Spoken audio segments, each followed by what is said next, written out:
Sénégalactu. Mame Mbaye Niang bokkoon ci jëwriñ yi nga xamante ñoo doon liggéey ki nga xamante moo di président Macky Sall moom moomee sax nekkoon jëwriñ yi nga xamante moom lañ dénkoon wàllum tourisme. ñu jéggalu bu baax bala ñu yàggal xibaar boobee ci xibaar bi nga xamante mujjee nañ koy joxe ki nga xamante moom lañ doon wax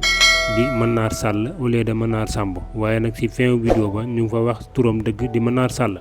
kon yàggal xibaar boobee ki nga xamante moo di Mame Mbaye Niang moom mii nag mën nañ ne ñi nga xamante ñoom la ñuy tere pour ñu génn réew mi moom mii nag di Mame Mbaye Niang nag mën nañ ne bokkul ci ndax moom moomee bu ñu sukkandikoo journal bii di Le Témoin fekki ne ki nga xamante moo di président Macky Sall sa réewum Maroc ba nga xamante fa la nekk ak njabootam di gundaataar ak daalaatalax moom moomee nga xamante ni moo di Mame Mbaye Niang nekkoon na fi ministre bi nga xamante moom lañ dénkoon wàllum tourisme waaye ci fin mandat Macky Sall bi tamit moo yoroon sax li nga xamante moo di ministre sport bi moom moomee nag mën nañ ne li nga xamante ni moo di rapport ko OFNAC wala sax rapport bi nga xamante moom la ñuy wax IGF daal na koy épinglé ba épinglé boobu nga xamante ni defoon nañ ko ci li nga xamante moo di wàllum Prodac boobee dañoo dénkoon ñi nga xamante moo di waa DIC enquête bi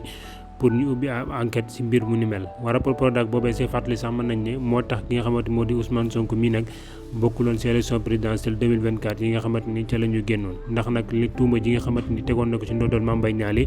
loolee nag mën nañ ne yoon nag dafa see daanoon moom bi di Ousmane Sonko ba noppi almaanoon ko loolee nag moo taxoon mën nañ ne bokkutoon ci élection yu ni mel kon nag rapport boobee am na wala amul nag ñi nga xamante ñoo di waa IGF maanaam jox nañ ko ñi nga xamante ñoo di waa DIC pour ñu ubbi ci li nga xamante ni moo di ab enquête waaye nag ci jamono yooyee fekk na ki nga xamante moo di Mame Mbaye Niang génn réew ba dem fi nga xamante moo di Maroc fekk nga xamante moo di président Macky Sall